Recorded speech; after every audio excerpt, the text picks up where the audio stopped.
What if you sit down with history's most powerful philosopher, which ranged from around 2000 years ago? And what if you ask them one simple question: how should I live my life? In this book, The Story of Philosophy by Will Durant, he covers many philosophers and their way of living.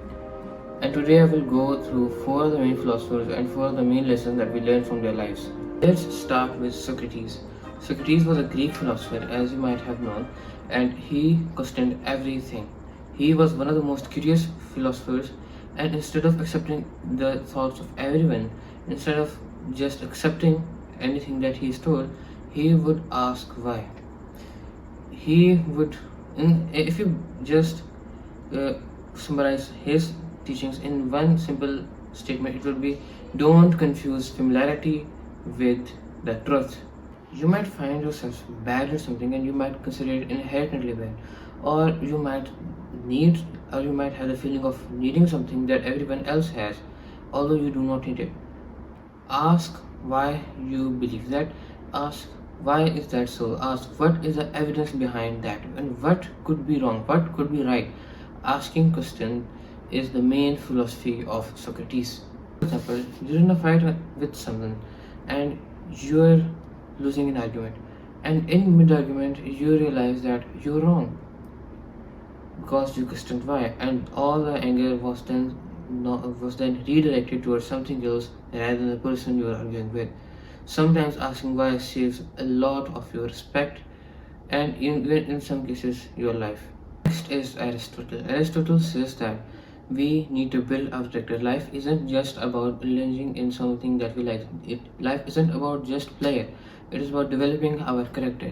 For example, if you act repeatedly courageous, you will be considered courageous. If you act very politely, you will be considered polite.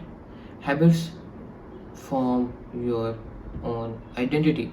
If you don't have any habits, you won't have any identity. If asking the question what kind of person you want to be, ask what would the person who I would like to be like would do. For example, a disciplined person would be disciplined. A courageous person will show courage.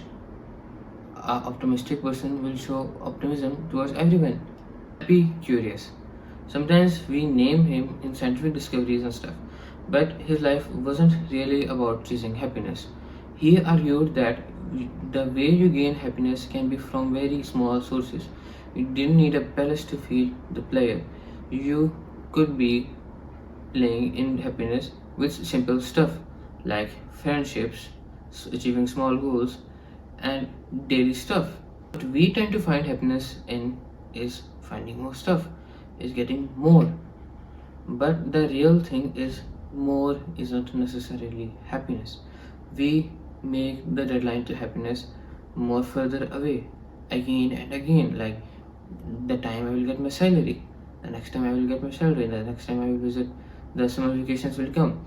We tend to enjoy the things that are not promised.